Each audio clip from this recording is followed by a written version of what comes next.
মায়েদের 7টি অভ্যাস সন্তানের ভবিষ্যৎ নষ্ট করে দিতে পারে। আমরা সবাই চাই আমাদের সন্তান সফল, আত্মবিশ্বাসী এবং সুখী হোক, কিন্তু মনের অজান্তে এমন কিছু কাজ করে ফেলি যা সন্তানের মানসিক বিকাশ এবং ভবিষ্যৎকে নষ্ট করে দিতে পারে। আজকে আমি এমন 7টি অভ্যাসের কথা বলবো যা এড়িয়ে চলা ভীষণ জরুরি। 1 নম্বর, সন্তানকে সবসময় নিয়ন্ত্রণে রাখার চেষ্টা করা।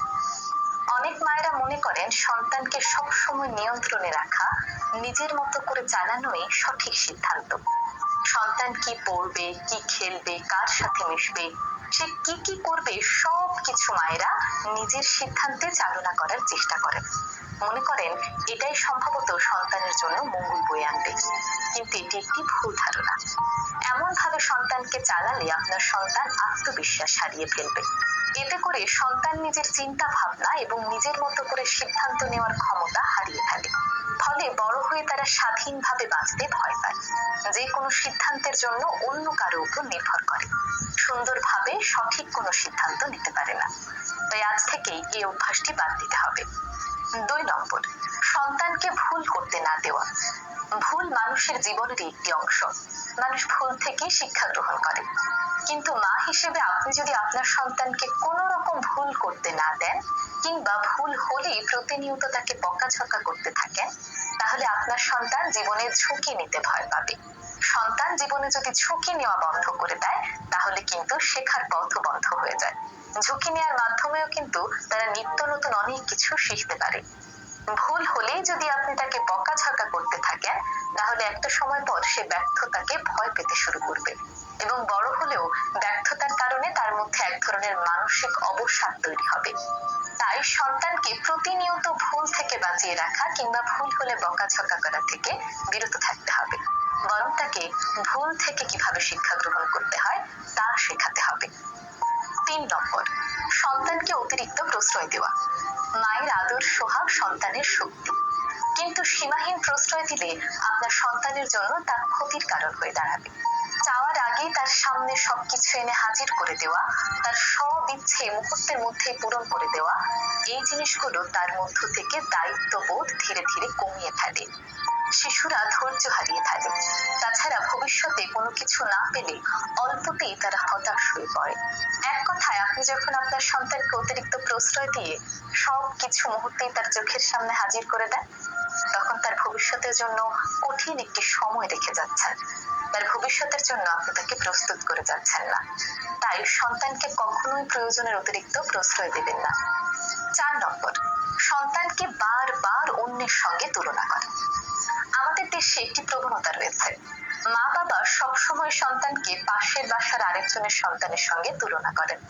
দেখো, তোমার বন্ধু কত ভালো রেজাল্ট করেছে, দেখো তোমার বন্ধু চিত্রাঙ্কনে কত ভালো পুরস্কার নিয়ে এসেছে, দেখো তোমার বন্ধু এই করেছে ওই করেছে, তুমি তো কিছুই পারোনি।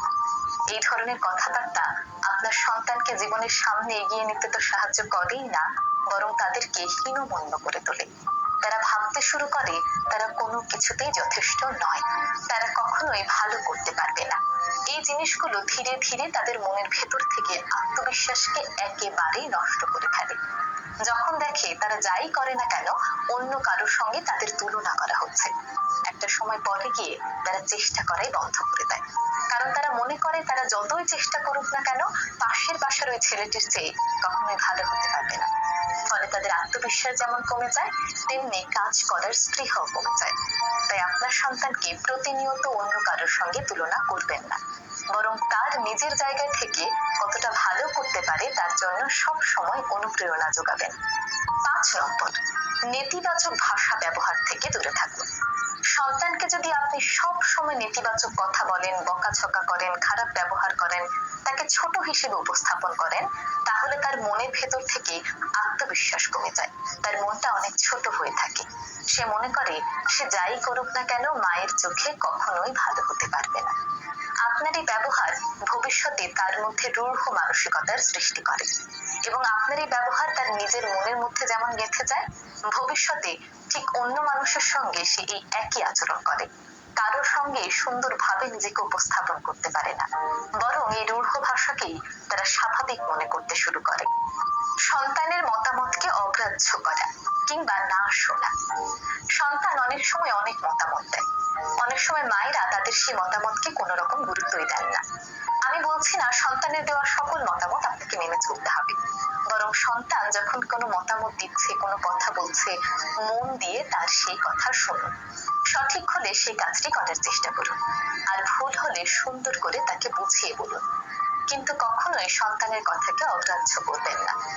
মা যদি সন্তানের কথাকে গুরুত্ব না দেয়, তাহলে ধীরে ধীরে তারা তাদের অনুভূতি প্রকাশ করতে ভয় পায়, নিজেকে ভেতরের দিকে গুটিয়ে নেওয়ার চেষ্টা করে এবং ভবিষ্যতে সবসময় নিজের আত্মপ্রকাশে ভয় পায়। এই ধরনের শিশুরা সুন্দর করে গুছিয়ে অন্যের সামনে নিজেকে কখনোই উপস্থাপন করতে পারে না। 7 নম্বর, সন্তানকে যা শেখান তার নিজে মেনে না চলা। আপনি আপনার সন্তানকে যা শেখাবেন নিজেও তা মেনে চলার চেষ্টা করবেন, কারণ সন্তান শুনে যতটা শেখে তার চেয়েও বেশি আপনার কাজ দেখে শেখে। আপনি যদি সন্তানকে সততার শিক্ষা দেন, তাহলে নিজেও সৎ থাকার চেষ্টা করবেন, তাহলেই দেখবেন আপনার সন্তান সৎ মানসিকতা নিয়ে বড় হবে, কারণ সে আপনার কথার চেয়েও আপনার কাজে বেশি বিশ্বাসী। সব কথার শেষ কথা হলো, মাই একজন শিশুর জীবনের প্রথম শিক্ষক। তাই মায়ের আচরণের উপর অনেকটাই নির্ভর করে শিশু ভবিষ্যতে কেমন জীবন নিয়ে গড়ে উঠবে।